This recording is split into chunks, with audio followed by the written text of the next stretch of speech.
다 함께 하나님 말씀 먼저 봉독해 올려드리도록 하겠습니다. 오늘 말씀은 창세기 4장 16절에서 26절 말씀입니다. 창세기 4장 16절에서 26절 말씀입니다. 제가 먼저 읽고 교독해서 읽은 다음에 마지막 절은 함께 읽도록 하겠습니다. 가인이 여호와 앞을 떠나서 에덴 동쪽 롯 땅에 거주하더니 아내와 동침함에 그가 미친하여 에녹을 낳은지라. 가인이 성을 쌓고 그의 아들의 이름으로 성을 이름하여 에녹이라 하니라. 에녹이 이랏을 낳고 이랏은 무후야엘을 낳고 무후야엘은 무드사엘을 낳고 무드사엘은 라멕을 낳았더라. 라멕이 두 아내를 맞이하였으니 하나의 이름은 아다요 하나의 이름은 실라였더라. 아다는 야발을 낳았으니 그는 장막에 거주하며 가축을 치는 자의 조상이 되었고 그의 아우의 이름은 유발이니 그는 수금과 홍수를 잡는 모든 자의 조상이 되었으며. 실라는 두발가인을 낳았으니 그는 구리와 쇠로 여러 가지 기구를 만드는 자요 두발가인의 누이는 나아마였더라. 라멕이 아내들에게 이르되 아다와 실라여 내 목소리를 들으라. 라멕의 아내들이여 내 말을 들으라. 나의 상처로 말미암아 내가 사람을 죽였고 나의 사망으로 말미암아 소년을 죽였도다. 가인을 위하여는 벌이 700일인데 라멕을 위하여는 벌이 77배이리로다 하였더라. 아담이 다시 자기 아내와 동침함에 그가 아들을 낳아 그의 이름을 셋이라 하였으니 이는 하나님이 내게 가인을 죽인 아벨 대신에 다른 씨를 주셨다 함이요. 함께 읽겠습니다. 셋도 아들을 낳고 그의 이름을 에노스라 하였으며 그때의 사람들이 비로소 여호와의 이름을 불렀더라. 아멘. 네, 오늘도 이렇게 함께 예배할 수 있어서 너무나 감사드리고 이 자리에 모인 우리 가운데, 우리의 삶 가운데, 삶의 모든 순간 가운데 그리스도의 은혜와 평강이 가득하기 원합니다. 오늘 또 이렇게 모여서 너무 반갑고요. 여러분들 혹시 이런 말 들어보신 적 있으십니까? 머리 검은 짐승은 거두는 게 아니다 라는 말이 있습니다. 보통 은혜를 모르는 사람, 배신하는 사람들에게 쓰이는 말이죠. 비슷한 말로는 배은망덕한 사람이다 이런 말이 있습니다. 우리는 살아오면서 모든 사람들은 사실 많은 은혜를 받으면서 살아옵니다. 우리가 어렸을 때는 부모님께 은혜를 받으면서 살아오고 학교를 다니면서 선생님께 또 은혜를 받고 교육을 받고 또 직장에 처음 들어갔을 때는 또 나를 잘 이끌어주고 알려주고 가르쳐주는 직장 상사나 교회에 왔을 때는 목사님을 통해서 우리는 그분들에게 은혜를 받고 내 자신 스스로가 성장해 나갑니다. 그래서 우리가 어느 정도 성숙한 사람이 딱 되었으면 그러면 우리는 응당 이제 내가 은혜를 받고 자라온 사람으로서 이제 자라나는 새싹들에게 내가 줄 수 있는 은혜를 베풀 줄 아는 사람이 되어야 하는 것이죠. 우리가 은혜를 받고 자라왔으며 내가 받은 은혜를 또 내 밑에 사람들에게 흘려보내줘야 한다. 그것이 인간이 응당해야 할 도리이다 라고 말한다면 이 말에 반대를 하거나 토를 다는 사람은 아마 거의 없을 거라고 생각을 합니다. 그런데 재미있는 사실은 이 말에 반대하는 사람은 거의 없을 건데 이렇게 은혜를 알고 은혜를 베푸는 사람들을 우리가 사는 삶의 영역에서 거의 마주치기 힘든 것도 사실이에요. 그렇죠?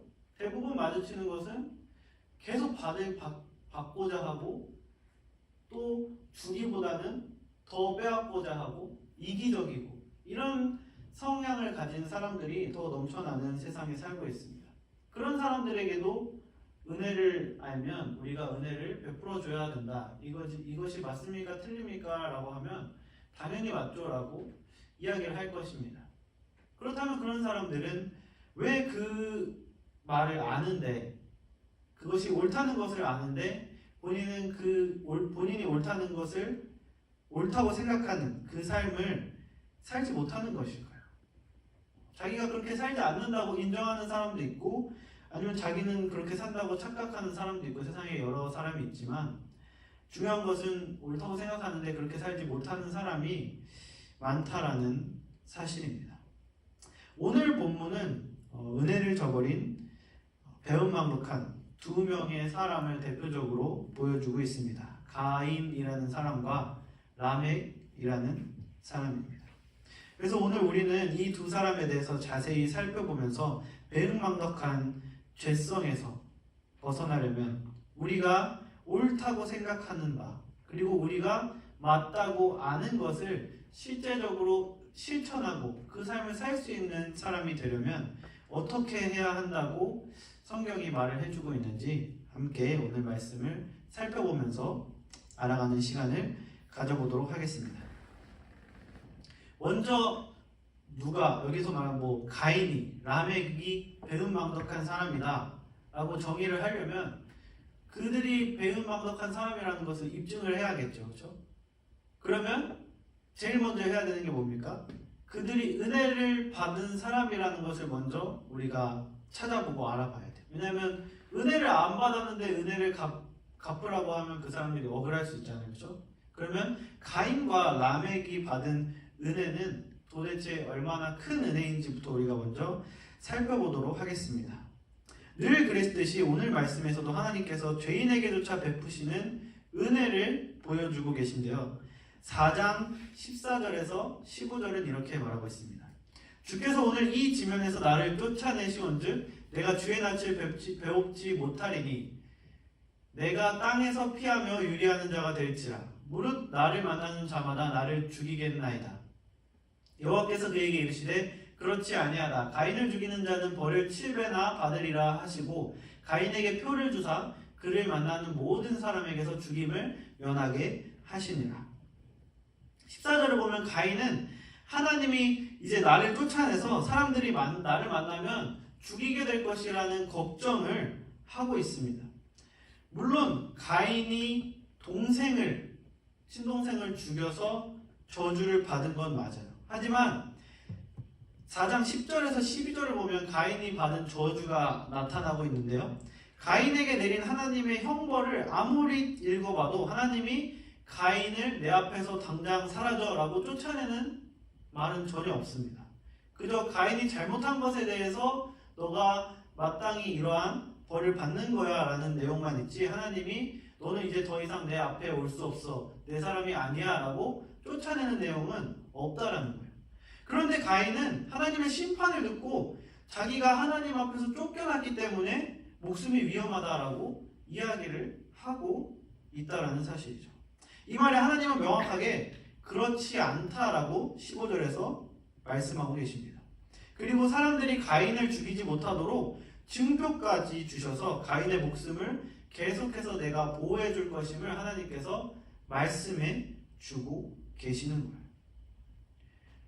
이보다 큰 은혜가 있을까 싶습니다. 그렇죠? 이 자리가 어떤 자리냐 생각해보면 가인이 자기 동생을 죽였고 하나님이 그 사실을 드러냈고, 그렇죠? 그래서 그 동생을 죽인 그 사실에 대해서 심판을 받는 자리예요. 그런데 그 심판을 받는 자리에서 가인은 하나님께 그러면 저보고 어떡하라는 겁니까? 죽으라는 겁니까? 라고 이야기를 하고 있어요. 그렇죠? 죄 지은 사람의 입장으로서 엄청나게 뻔뻔하다고 할 수 있죠. 가인은 자기가 동생을 죽였는데 자기가 죽기는 싫은 거예요. 그래서 하나님께 어떻게 보면 따진다고 표현할 수 있는 거죠. 그런데 가인을 심판하는 하나님의 입장에서 동생을 죽여서 심판받고 있는 가인에게 내가 너를 보호해 줄 테니 걱정하지 마 라고 말씀하시는 그 하나님의 말씀에서도 우리가 말도 안 되는 은혜를 찾을 수 있다는 거예요. 우리가 상식적으로 생각하면 그 심판의 장소에서는 판결을 딱 내리고 판결하고 내려와서 밖에 나가서 달래주고 괜찮아 내가 그래도 보호해 줄게 라고 이야기한다면 어느 정도 이해는 할 수 있어요. 그렇죠? 그런데 그 법정에서 심판을 받는 그 장소에서 하나님이 동생을 죽여놓고 투정하는 가인에게 걱정하지 말아라. 그 부분은 내가 보호해 줄게 라고 이야기해주고 계신다는 겁니다. 이 모습을 보았을 때 우리는 하나님이 얼마나 은혜로운 분이신가를 굉장히 명확하게 알 수 있다는 사실이죠. 하나님은 죄인이라고 은혜를 주실 것을 덜 주고 그리고 보호하실 것을 덜 보호하시는 차별을 하지 않는다는 겁니다. 어떻게 보면 죄인에게 그에 합당한 벌을 내리고 그에게 은혜와 자비를 베풀지 않는 것은 어떻게 보면 인과응보, 그렇죠?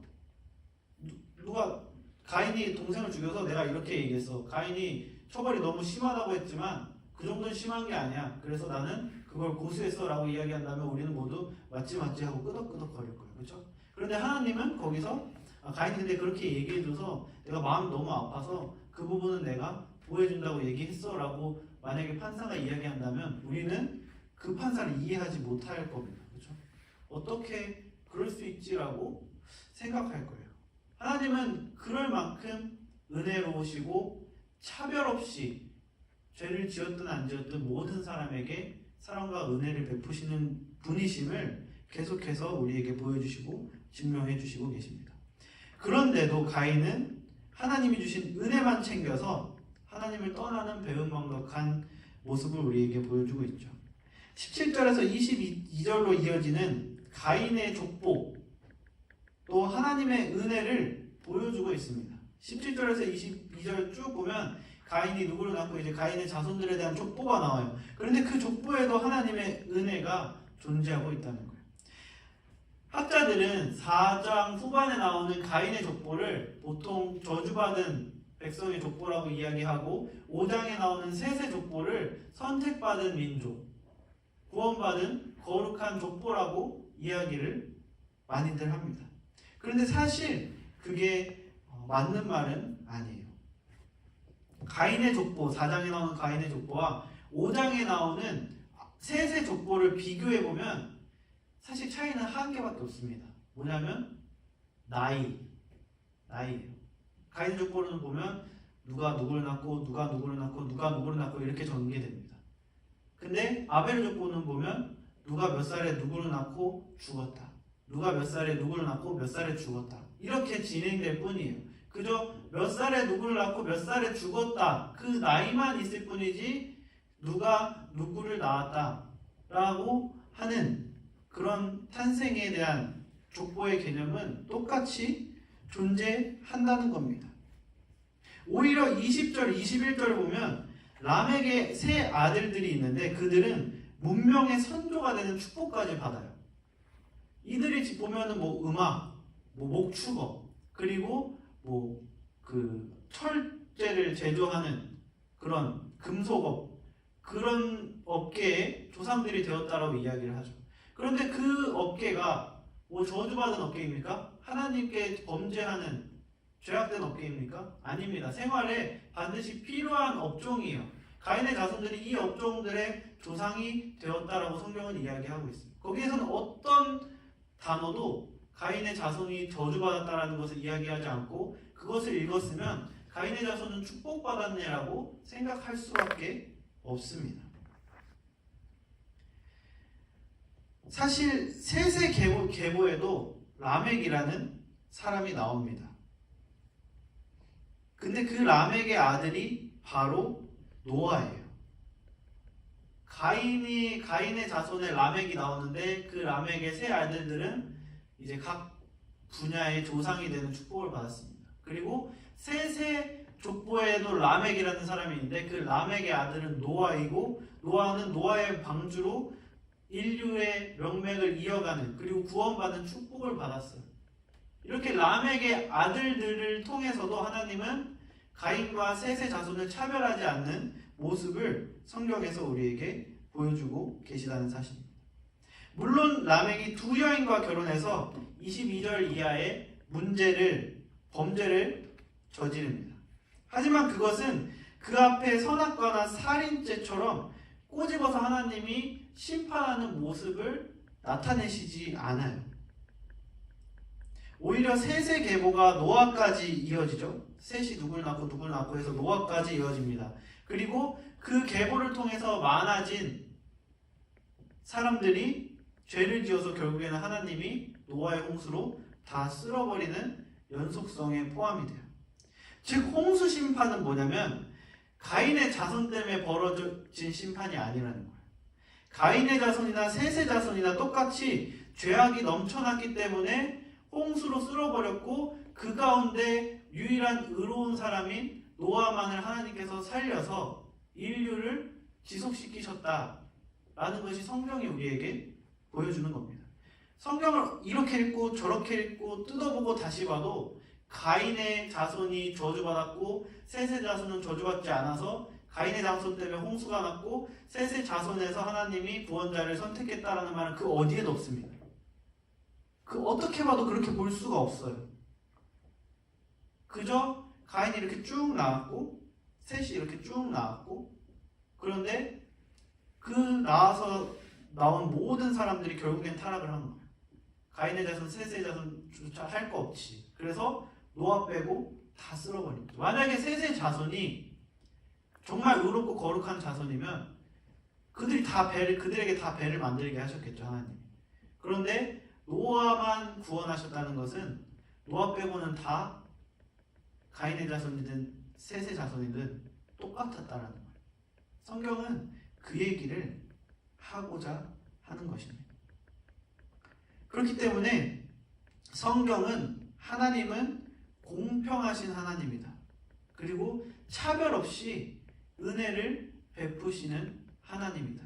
그 사람이 어떤 사람이든 상관없이 그 사람을 존재하는 것 자체로 사랑하시는 분이고 그 사람이 무엇을 했든 상관없이 은혜를 베푸시는 하나님이다라는 것을 오늘 굉장히 강렬하게 우리에게 보여주고 증명해주고 계십니다. 그런데 언제나 그랬듯이 하나님께서 먼저 베푸신 은혜, 하나님께서 은혜를 항상 먼저 베푸시잖아요. 그렇죠? 에덴 동산의 은혜, 그리고 에덴에서 쫓겨났지만 정착할 터전을 허락하신 은혜, 살인했지만 하나님 곁에서 쫓아내지 않으시고 증표까지 주시면서 보호하시는, 살인자를 보호하시는 그 은혜, 그 언제나 먼저 베푸신 그 은혜에 불순종으로 반응한 것은 인간이라는 거예요. 그렇다면 왜 인간은 이런 복을 걷어차는 말도 안 되는 행동을 하는 것인가요? 그 이유는 바로 은혜가 익숙해졌기 때문이에요. 호의가 계속되니까 권리인 줄 알게 되는 순간 인간은 하나님께 배은망덕한 사람이 되기 시작하는 겁니다. 아까 가인이 하나님께서 내리지도 않은 심판을 내리신 것처럼 자기를 쫓아냈다라고 말하는 사실을 우리가 함께 봤습니다. 하나님께서 분명 아니라고 말씀하셨는데도 가인은 여호와 앞을 떠나버렸죠. 그리고 이동해서 아내와 아이를 낳고 가인은 살아갑니다. 그렇죠? 처음에는 두려웠을 거예요. 자기가 이제 아벨을 죽이고 이동해서 다른 데 가서 사는데 두려웠을 거예요. 하나님이 나한테 증표도 줬고 보호해준다고 했지만 내가 이걸 보여준다고 그 사람들이 나를 진짜 안 죽일까? 별의별 생각이 다 들었을 거예요. 하나님이 나한테 약속한 건 맞아. 증표도 나도 받았어. 근데 과연 이게 날 지켜줄 수 있을까?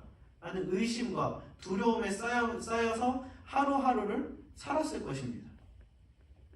그런데 이동해서 살고 아내와 아이를 낳고 이렇게 살아가는 시간을 보냈겠죠. 몇 년 보냈을 거예요. 그러니까 정말 하나님께서 약속을 지키셔서 아무도 나를 위협하지 않고 내가 평강 가운데 살고 있다는 것이 삶을 통해 증명되고 있는 겁니다. 그것을 느낀 순간 가인은 어떤 마음을 가졌을까요? 안도의 한숨을 내셨겠죠. 하나님이 약속을 하셨고 난 그 약속을 하나님이 약속하셨음에도 불구하고 불신하고 두려움 가운데 살았지만 이런 나의 마음과 상관없이 하나님은 진짜 나를 지금까지 지켜와 주셨구나 라고 생각했을 겁니다. 가인도. 그리고 그 하나님께 당연히 처음에는 감사했겠죠. 진짜 하나님이 약속을 지키는 분이시구나, 감사합니다 라고 살았을 겁니다. 그런데 그 이후의 가인의 행보는 어땠습니까? 17절 하반절을 보면 가인이 성을 쌓고 그의 아들의 이름으로 성을 이름하여 에녹이라 하니라 라고 말합니다. 일단 가인은 성을 쌓았어요. 이게 되게 중요한 사실이에요. 가인이 성을 쌓았습니다. 이 사실이 무엇을 이야기하냐면 가인은 더 이상 하나님 명령에 따르지 않았다는 거예요. 가인이 받은 형벌이 뭐였습니까? 유목민이 되는 거예요. 유랑 생활을 하는 겁니다. 그런데 가인이 자기의 목숨이 진짜 안전하다고 인식한 순간 정착해서 성을 쌓은 거예요. 나는 더 이상 하나님이 나에게 내리신 형벌을 이행하지 않고 여기서 정착해서 살겠습니다. 라는 표현을 하고 있는 겁니다, 지금. 그리고 또 어떤 행동을 했습니까? 성의 이름을 자기 아들의 이름으로 지었어요. 어떠한 지역의 명칭, 이름을 짓는 성경의 다른 구절을 한번 떠올려 봅시다. 여러분들 어떤 지역이 떠오르시나요? 뭐 각자 다르겠지만 아마 가장 유명한 장소가 가운데 하나가 바로 베델일 거예요. 여러분들 베델 다 많이 들어보셨을 거라고 생각하는데 야곱이 형의 장자권을 뺏었죠. 훔쳤습니다. 그리고서 형에게 죽을까봐 도망가는 길에 어디서 잤는데 거기서 하나님께서 내가 너와 함께하고 보호해주겠다라는 약속을 받아요. 그래서 그곳을 베델이라고 이름을 짓습니다. 베델은 하나님의 집이라는 뜻이에요. 우리 어떠한 장소에 이름을 짓는 다른 성경의 다른 사건 중에 유명한 한 사건인 베델을 지금 한번 상기시켜 봤습니다. 즉 성경에서 당시 그 시대에 어떤 장소에 이름을 짓는다는 것은 그 장소의 주인이 누구인가와 크게 연관이 있다는 거예요. 야곱이 그 장소를 베델이라고 지은 이유는 하나님이 그래도 주인이었기 때문이에요. 그런데 가인이 성을 쌓고 그 성의 이름을 에녹이라고 자기 아들이라고 한 순간 가인에게 있어서 더 이상 가인의 주인, 가인이 따라야 할 사람, 가인이 순종해야 할 사람은 하나님이 아니게 된 것입니다. 또한 가인 말고 라멕을 한번 봅시다. 하나님께서 라멕의 세 아들들을 다 축복해 주셨어요. 그렇죠? 라멕은 애초에 지금 시작부터 잘못했어요. 일부 다처제로 시작을 했죠. 그렇죠? 하나님은 남자와 한 여자를 잇는 것이 창조의 섭리인데 그 섭리를 처음으로 어기면서 두 여자를 얻은 사람이 라멕이 시작부터 잘못했습니다. 그래서 그 두 여인에게서 세 명의 아이들이 태어납니다. 그런데 우리가 앞에서 봤듯이 하나님은 그 라멕의 죄를 그 아들들에게 씌우지 않아요. 두 명의 아내에게서 세 명의 아들들이 태어났지만 하나님은 그 세 아들을 모두 축복해 주셔서 세 아들 모두 각자의 분야의 조상이 되게 하십니다.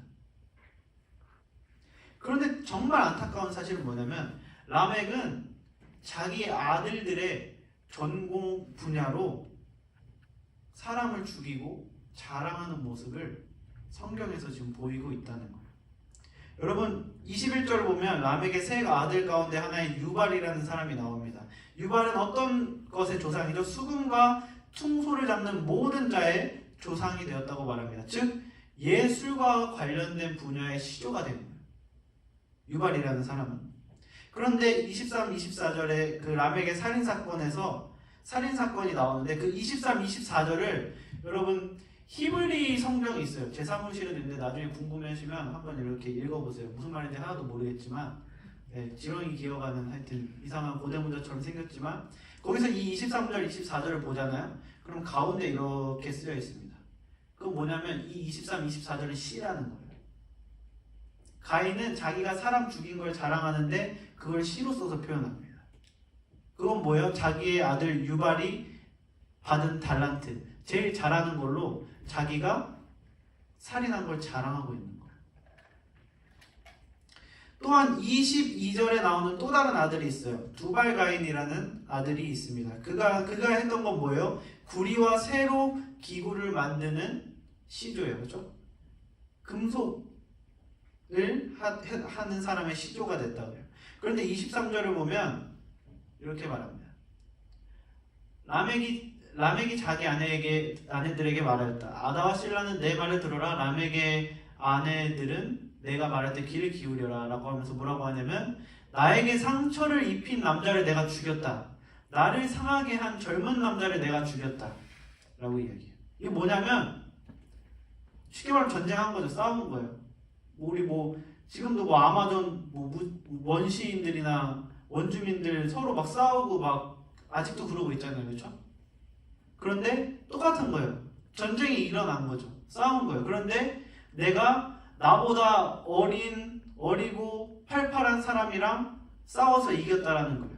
내가 그 사람한테 칼도 맞긴 했지만 그래도 내가 나보다 어린 사람을 이겼다. 내가 그만큼 강하다라는 것을 찬양하는 시를 자기 스스로 쓴 거예요. 그러면 여러분, 우리가 아까 봤듯이 이미 구리와 철을 주조할 수 있는 시대입니다. 거기서 라멕이 나무창이나 석기로 전쟁을 해서 이 남자를 잡았을까요? 아니겠죠. 한 부족의 족장이라는 사람은 그 부족에서 가장 강한 무기로 싸웠을 것입니다. 그 얘기는 뭐냐면 자기 아들이 시족격인 가장 잘하는 철제 기술을 가지고 자기가 사람을 죽인 것을 자랑하고 있다는 거예요.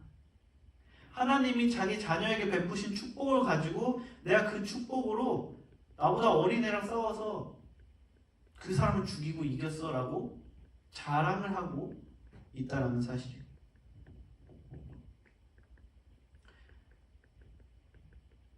(24절을) 그래서 이렇게 이야기합니다. 가인을 위하여는 벌이 7배일진데 라멕을 위하여는 벌이 77배의 일이로다 하였다. 라멕의 그 오만방자한 행동, 두 여자와 결혼하고 자기 아들들에게 베풀으신 하나님의 축복을 사람 죽이는 데 쓰고, 그런데 그 축복을 가지고 자랑까지 한 거기에 활용 정점으로 라멕은 뭐라고 했는가? 가인을 위해서는 벌이 7배일진데 라멕을 위하여는 벌이 77배의 일이로다 말합니다. 가인을 죽이면 벌을 7배 받을 것이라고 한 것은 하나님이 가인에게 베푸신 은혜였어요. 그렇죠? 그런데 하나님이 라멕에게 그 어떤 말조차 하지 않았는데 하나님의 그 은혜를 자기 마음대로 자기한테 가져와가지고 나 죽이면 77배나 받을 거야 라고 하나님을 자기 마음대로 자기 욕망에 가져와서 쓰고 있는 모습을 지금 우리에게 보여주고 있는 거예요. 즉 라멕은 하나님께서 자녀들에게 베풀어 주신 은혜뿐만 아니라 자신에게 베풀지 않은 은혜까지 거짓으로 들먹거리면서 자기 욕망을 채웠는데 양심의 거리낌이 없이 사용하고 있는 모습을 우리에게 지금 보여주고 있다라는 사실입니다.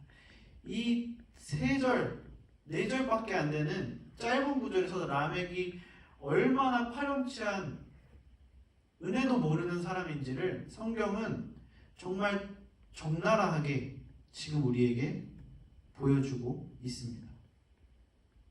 그러므로 이 가인과 라멕이라는 사람을 통해서 우리가 알 수 있는 사실은 뭐냐면 사람은 은혜를 받고 있다는 것을 확신하는 순간 안도의 마음이 찾아오고 안도의 마음은 은혜를 익숙한 것으로 만들고 익숙함은 호의를 권리로 생각하게 만들게 한다는 거예요. 그리고 호의가 하나님의 호의, 하나님의 은혜가 내가 받아 마땅한 권리가 되는 순간 인간은 그 은혜를 자기 욕망을 채우는데 쓰기 시작하게 된다는 거예요. 더 이상 감사한 게 아니고 하나님이 내가 원하는 거 있으면 당연히 줘야 되는 거 아니야 라고 이야기하고 생각하면서 구하게 되기 시작한다는 사실입니다. 오늘 그 사실을 가인과 라멕을 통해서 성경은 우리에게 적나라하게 인간의 그 파렴치한 추악한 죄성을 보여주고 있습니다. 여러분은 나 자신이 하나님 앞에서 그 어떤 방법도 할 수 없는 죄인이라는 사실을 인정하십니까? 그렇다면 하나님의 은혜에 늘 겸손하게 반응하고 계십니까? 정말 구원받을 수 없는 구제불능인 이 내가 예수님의 은혜를 통해서 구원받은 그 사실에 매일에 감사하면서 하나님이 나를 부족하지 않게 베풀어 주신 그 은혜에 늘 감사하면서 겸손하게 살고 계십니까? 아마 내 삶의 대부분은 가인이나 라멕과 다를 바 없는 부분이 엄청나게 많을 거예요. 그렇지 않은 부분이 보다 더 많을 수 있겠지만 이 부분도 상상 이상으로 내 삶에 굉장히 많을 거라는 것입니다. 저 또한 마찬가지입니다.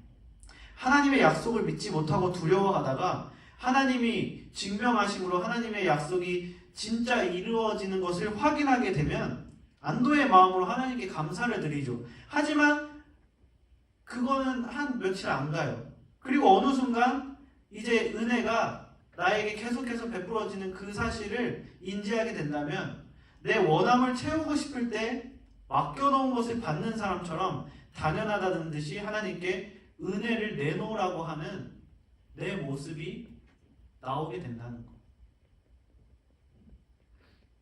그리고 그 모습을 내가 직면하게 된다면 너무나 부끄러운 마음이 들 것입니다. 그렇다면 우리가 이런 염치 없는 배은망덕한 행동을 하는 삶을 탈피하고 그래도 그리스도인이라고 당당하게 부끄럽지 않게 말할 수 있는 삶을 사는 사람이 되려면 어떻게 해야 한다고 오늘 본문에서 말해주고 있을까요? 오늘 성경은 우리에게 문제 해결 방법으로 하나님의 이름을 불러라 라고 말해주고 있습니다. 25절, 26절을 보면 이렇게 말합니다. 아담이 다시 자기 아내와 동침함에 그가 아들을 낳아 그의 이름을 셋이라 하였으니 이는 하나님이 내게 가인이 죽인 아벨을 대신에 다른 씨를 주셨다 함이며 셋도 아들을 낳고 그 이름을 에노스라 하였으며 그때의 사람들이 비로소 여호와의 이름을 불렀더라 라고 말합니다. 여기서 그때의 사람들이 비로소 여호와의 이름을 불렀더라 라는 이 구절을 신학자들은 이때 조금 공식적으로 예배의 형식이 생겨났다라고 해석을 해요. 그 전에 가인과 아벨도 제사를 드리고 예배를 드렸죠. 그 상황에서 갈등이 발생해서 살인사건이 일어난 것입니다. 그렇죠? 그 전에도 예배가 있었는데 이 구절은 뭐냐면 그 전에는 이제 자유롭게 자기의 그 예배를 드렸다면 이제 하나님의 이름을 부르는 어떤 공식적인 예배 형식이 이때부터 생겨나기 시작했다라고 이 구절을 해석을 하고 있습니다. 가인의 족보가 끝나고 이제 셋의 족보가 나왔죠. 가인과 아벨 모두 잃은 아담과 하와가 셋이라는 아들을 낳습니다. 그리고 26절 보면 그때 사람들이 비로소 여호와의 이름을 불렀더라 라고 말합니다. 여러분들 신명기 24장 16절을 보면 이런 말을 해요. 아버지는 그 자식들로 말미암아 죽임을 당하지 않을 것이요 자식들은 그 아버지로 말미암아 죽임을 당하지 않을 것이니 각 사람은 자기 죄로 말미암아 죽임을 당할 것입니다. 이게 하나님의 뜻입니다. 그렇기 때문에 가인의 죄가 그의 아들들에게 이어지지 않은 거예요. 그의 자손들에게 이어지지 않는 겁니다. 사람은 그냥 자기 몫의 심판을 받는 거예요. 그것이 공이고 그것이 억울하지 않는 하나님의 심판이라는 것이에요. 재미있는 사실은 가인의 계보를 아담부터 시작하면 7번째 사람이 라멕이에요. 누가 누구를 낳고 해서 7번째 이렇게 사람이 라멕입니다. 그리고 셋의 계보에서는 9번째 사람이 라멕이에요. 그렇죠? 가인의 자손에도 아까 라멕이 있고 셋의 자손에도 라멕이 있다고 했죠. 가인의 족보는 아담부터 시작하면 7번째가 라멕이고 셋의 계보는 9번째가 라멕입니다. 그리고 성경은 둘 다 라멕의 아들 계보에서 끝나요. 그렇죠? 라멕의 세 아들까지만 제시를 합니다. 가인의 계보에서는. 그리고 셋의 자손 라멕은 아들이 노아예요. 그렇죠? 거기서 이제 노아의 방주 이야기가 시작되죠. 계보는 노아에서 딱 끝이 납니다. 그리고 재밌는 사실은 아담이 오래 살고 죽었잖아요. 성경에 이제 누가 몇 살에 누굴 낳고 계산을 해봤을 때 아담이 죽은 다음에 태어난 사람이 노아입니다.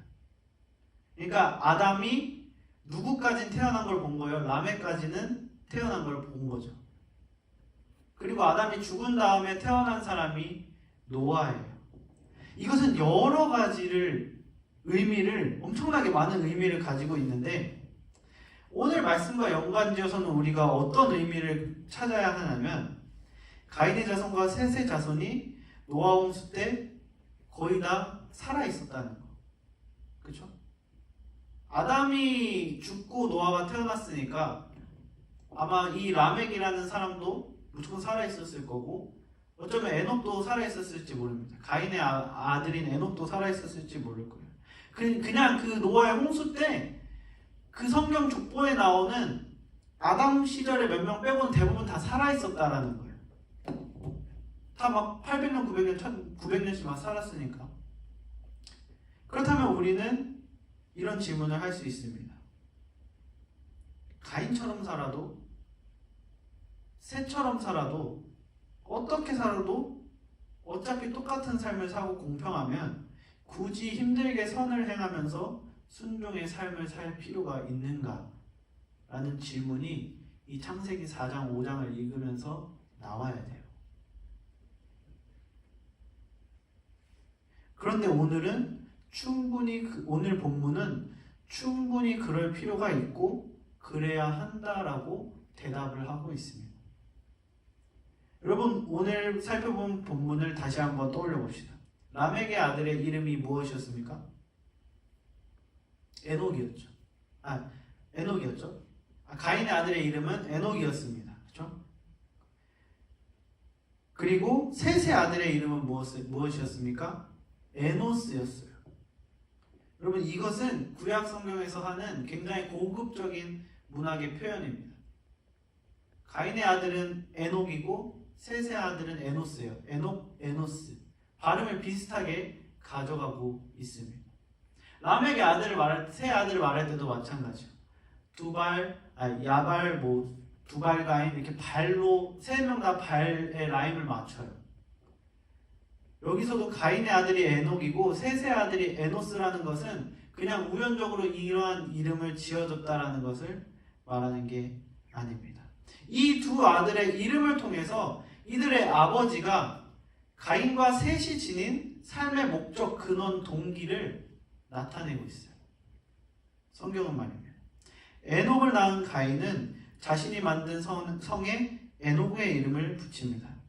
그런데 에노스를 낳은 셋은 비로소 하나님의 이름을 부르게 되었습니다. 에녹 이름, 셋 이름, 에노스 이름 이렇게 라임을 맞추고 있어요. 그런데 거기서 하나가 삐끗해서 다르죠. 그것은 뭐냐면 가인은 에녹의 이름인데 셋은 하나님의 이름이라는 거예요. 그리고 이 이야기 이후에 성경은 족보를 통해서 몇천 년의 세상사를 요약해서 보여주고 있어요. 4장, 5장은 몇천 년에 걸린 그 세상의 세상사를 요약해서 보여줍니다. 뭐죠? 태어나고, 낳고, 살다가 죽는 것. 이것만 계속 반복하다가 결국에 노아 사건이 시작이 됩니다. 가인처럼 살든지 셋처럼 살든지 결국에 삶은 똑같아요. 아담 때문에 받은 그 고통을 느끼면서 이 땅에서 태어나서 아이를 낳고 살다가 죽는 것. 그 누구도 이 패턴에서 벗어날 수 없습니다. 그래서 우리가 아까 같은 질문을 한번 생각해 볼 수 있었다는 거예요. 어떻게 살아도 똑같이 이 패턴 안에서 살아가면 굳이 더 힘들게 스트레스 받게 순종의 삶을 살려고 발부둥칠 필요가 있냐는 거예요. 하나님은 내가 그렇게 살지 않아도 나에게 은혜를 베푸시는 분인데. 그런데 지금처럼 하나님은 늘 공평하시고 똑같은 삶과 똑같은 결과를 받는 것 같은데 단 한 가지의 다른 점이 있고 그 한 가지는 인생의 전부가 될 만한 큰 가치를 지닌 것이라고 성경은 말합니다. 이들의 끝이 달라요. 자신의 이름을 부르는 사람들, 자신의 이름을 높이는 사람들의 끝은 어떻게 끝나죠? 홍수로 죽음으로 끝납니다. 그 족보에 나오는 사람들이 자기 이름을 높였던 사람들의 끝은 홍수를 통해 죽어요. 그런데 하나님을 높인 사람들의 끝은 방주를 통해서 생명을 얻으면서 끝납니다. 즉 호의를 권리로 알면서 자기 욕심을 위해서 하나님의 은혜를 죄 남용하는 염치 없는 내가 살 수 있는 유일한 길은 뭐냐면 하나님의 이름을 부르는 삶을 사는 거예요. 우리 삶이 자기 이름을 높이는 삶을 사는 사람과 다를 바가 없고 오히려 때때로는 그들보다 더 못하는 삶을 살기도 하고 그들과 비슷한 죄된 삶을 살지라도 우리가 하나님의 이름을 부르는 이거 하나만 다르다면 우리의 삶에는 그들과 하나의 차이가 생깁니다. 그리고 그 하나의 차이는 나의 종착지를 바꾸게 돼요. 내 종착지가 사망이 되었는가? 내 종착지가 생명이 되는가? 이 하나의 차이는 물론 내 삶도 중요하지만 내 삶에서 오는 게 아니고 내가 내 이름을 부르는 사람인가? 하나님의 이름을 부르는 사람인가? 여기서 나에게 사망이 준비되어 있는가? 생명이 준비되어 있는가가 나뉘게 된다는 것을 오늘 4장 후반과 5장을 통해서 성경은 우리에게 이야기해 주고 있다는 사실입니다. 말씀의 결론을 맺겠습니다. 여러분, 오늘 말씀을 통해서 하나님께서는 항상 사랑으로 먼저 은혜를 베풀어 주시고 차별 없이 은혜를 베풀어 주시고 하나님의 살아계심과 약속을 반드시 지키시는 분이심을 늘 증명하면서 보여주시는 그런 이해할 수 없고 말도 안 되는 은혜의 하나님이라는 사실을 우리가 함께 살펴봤어요. 그리고 그 사랑은 순종을 잘하는 사람에게만 해당하는 것이 아니고 모든 사람에게 차별 없이 해당한다라는 사실도 우리가 함께 살펴봤습니다. 하지만 그 은혜에 익숙해져서 은혜가 감사가 아니고 당연히 누려야 할 권리로 생각해 되는 지경에까지 이르면 나의 목적과 욕심을 이루기 위해서 우리가 하나님의 은혜를 당연한 듯이 받을 자격이 있는 듯이 요구하는 사람이 될 수 있다라는 사실을 성경이 우리에게 보여주었습니다. 그리고 이러한 답없는 죄인의 삶을 탈피하는 유일한 방법은 하나님의 이름을 부르는 것이다 라고 유일한 해결책이자 유일하게 우리의 인생의 결과를 바꿀 수 있는 가장 큰 사실을 오늘 성경이 우리에게 알려주었습니다. 이 시간 반주를 해주시고요.